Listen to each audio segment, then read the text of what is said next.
I just got back from Myrtle Beach.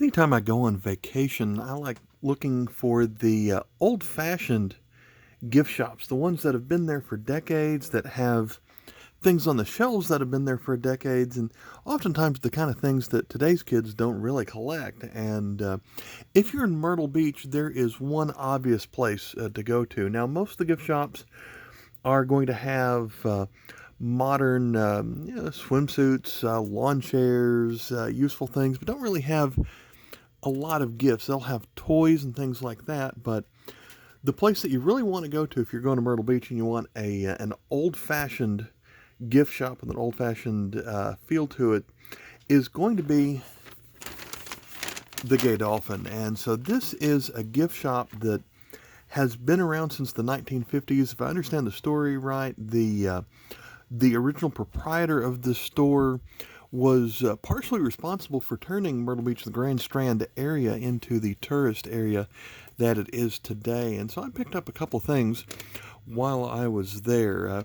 I suspect that if there was a tourist shop today, they would not go with the name Gay Dolphin. So even the name of it is kind of a blast from the past. And to get the whole bag there, they do have a website there if you want to see that. And of course, that goes back to a time when most people heard the word gay and thought of the word happy. So obviously people don't think that at first today with a name like that. So one of the things they have, and you don't really see these anymore, I've seen a lot of vintage felt pennants before, but here is, I don't know if I can get this whole thing on the screen, but we've got a vintage type Myrtle Beach felt pennant. And this is the kind of thing that was probably really popular 70 or 80 years ago. This particular one is not that old, but was made to look that old. And in fact, the story about this, based on the way their stickers work, that means that it was put out on the shelves in 2004. So, and they had 50 of these probably. So that would be 17 years old. And so when I went to check out, he said, "This is going to be $2.99." And I pointed to the sticker and I said, "No, it's going to be $1.29." And he said, "Well, that was the price when we put it on the shelves in 2004. Today it's $2.99." And I said, "I checked. They were all priced at $1.29." And so he very begrudgingly gave me the price at $1.29. Kind of acted like it was my fault that it was so cheap. Not really a fan of that. The guy was kind of old and grumpy, but I guess that's I would expect that kind of attitude usually from a half of the younger people, but that's what I got out of there. That was really my only negative experience there. They did have a kind of a funny t-shirt that said "I got lost in the Gay Dolphin," because it is, just to pull up a kind of a picture of it, it's 3 stories tall, and with that there are some half stories on them. So at one time, when you look at the picture on this postcard, they had an observation deck where you could go all the way to the top, taking a staircase. They don't let you do that anymore. They have it blocked off, but they do have these neat lights that are hanging down from the ceiling that kind of look like rain, I guess. But here is their looking postcard. Before I get to other postcards, I did pick up one diecast car, and I do collect diecast cars. I don't really focus them too much on the channel, despite a couple that we have in the background right here, but I thought this, I do like VW buses, and I saw this one that was called a pencil sharpener, and apparently it comes in an unpainted version as well. I preferred the painted version, so I opened it up before I bought it just to check. There's not really a company of manufacturer on this other than saying it was made in China, and here's a sticker that says American Souvenir or Americana Souvenirs of Gettysburg, Pennsylvania, but that's just a sticker on the box. The actual car itself does not have any kind of sticker like that. So this is, I don't know if I would say this is, well, looking on the base, it's certainly not Hot Wheels or Matchbox quality just by looking on here, because that is a pencil sharpener, so there's not going to be a lot of details on it, but that's not going to roll very fast. But I would say that there is a lot of metal on here, so you're not going to see a lot of Hot Wheels or Matchbox VW buses in the $1 range, just because of how much metal is used these days on a car like that. So we're going to set that down and go through some other postcards that I picked up. The rest of the video is going to be postcards. Now, I mentioned the t-shirt a moment ago that said I got lost the Gay Dolphin. There's also a life-size Bigfoot statue inside the store wearing one of those t-shirts. So I guess that's why we can't find Bigfoot, because he's lost in the store, but they actually have that set up where you can take a selfie with it. Here is an actual picture of the store, and I don't know if you can even get to the steps on the outside, but if you look at the inside of this glass, maybe you'd call that an atrium or so, there are some stairs that lead you up, and maybe they're closed because they're worried that the stairs aren't going to hold up too much longer, or maybe they just realize that they're not going to make any, who's going to pay 50 cents to walk to the top anymore, especially when you could take that staircase and go to the very, very top. But it is in the heart of Myrtle Beach. There is the Sky Wheel is on the other side of a plaza from that. And I tried taking pretty much an identical picture while I was there. Here's another modern picture of the plaza. Their postcards were 3 for $1 if they were modern, but they also have some older vintage photos, postcards, which they charge 50 cents. And I believe they actually produced them. They must have made thousands of them. And they still had them on the shelves for sale. So here's a modern version. There's a slingshot type ride behind that, and I don't remember seeing that while I was there.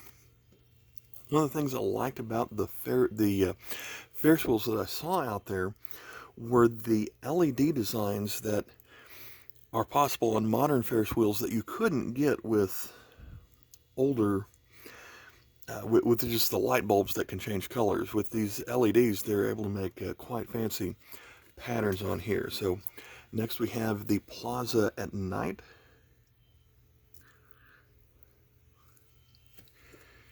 And then here is the boardwalk that's on the ocean side of the gift shop. So the Gay Dolphin store, if you can kind of see a red sign hiding behind the Pizza Hut sign right here, that's the other end of the Gay Dolphin store.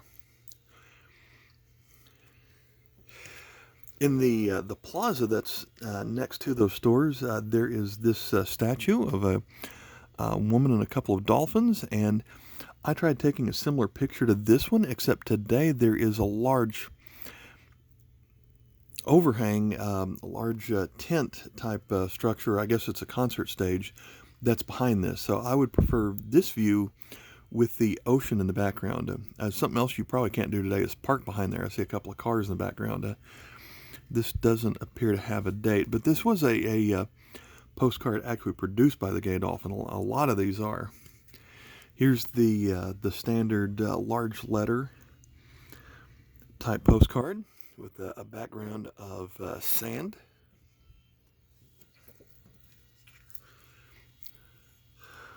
One more of the plaza here. And then here is one of the large group of hotels, of course, overlooking the ocean. And we're going to compare this in a moment to a similar view of the hotels from many decades ago. And I'm trying to see if the hotel I stayed at was on here, but I don't see it.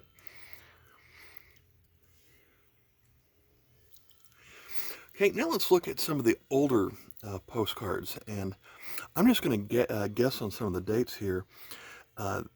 This one they charged as a newer postcard, but I'm going to guess this is 80s. If you have a different opinion, let me know. But here we can see when you look at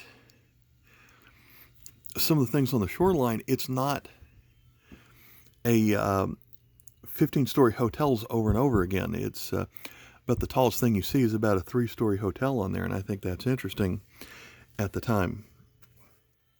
This is certainly showing the same thing. These decal edge postcards usually date back to the 70s. This was another one that was actually also produced by the Gay Dolphin Gift Cove. Mentions them in the description on here, so they actually commissioned these. And look at that. There are no... Here's the actual building of the gift shop right here in the foreground.